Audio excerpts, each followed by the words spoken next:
আমাদের ভাষা সসীম। আল্লাহ রাব্বুল আলামিনের করুণা এবং দয়া আমাদের প্রতি অসীম। মানুষের ভাষা সীমিত, তার দ্বারা বহু কিছু প্রকাশ করা যায় না। মানুষের মনোভাব, সেটা সামান্য কিছু পরিচয় দেওয়া যায়।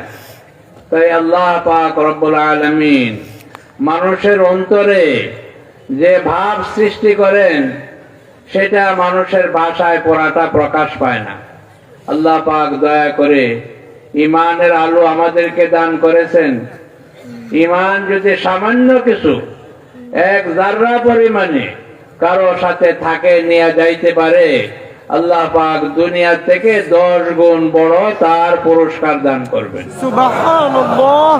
ঈমান এত দামি, গুনাহগার যারা নিয়মিত আমল করতে পারে না, বলে গুনাহগারের ঈমানি নূর যদি খুলিয়া দেওয়া হয়, প্রকাশ পায় দুনিয়াতে, আসমান জমিন সম্পূর্ণ আলোকিত হয়ে যাবে গুনাহগারের ঈমানের দ্বারা। একজন সাধারণ লোক, যে কালিমার কথা বলা হয়েছে লা ইলাহা ইল্লাল্লাহ, 7 আসমান 7 জমিনের চাইতে বেশি ওজনী এই কালিমাটুকু।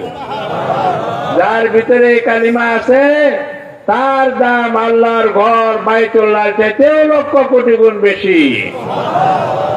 আমরা শুকর আদায় করি যে আল্লাহ পাক আমাদেরকে ঈমান দান করেছেন। কি কোন সবাই খুশি আছে নাকি? এবং সেই ঈমানকে রক্ষা করার জন্য আমরা চেষ্টা করব, কোরবানি করব। আগেকার যারা ছিলেন, তারা ঈমানের জন্য সবচেয়ে বেশি কোরবানি করেছেন।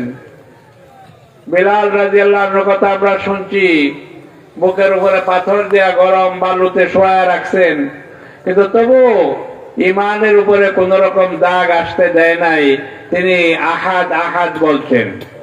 আল্লাহ পাক কিছু পরীক্ষা করবেন, এই পরীক্ষার মাধ্যমে যদি আমরা কামিয়াব হইতে পারি, তাহলে ইনশাআল্লাহ আল্লাহ পাক আমাদেরকে চিরস্থায়ী ভাবে জান্নাতের অধিকারী করে দিবেন।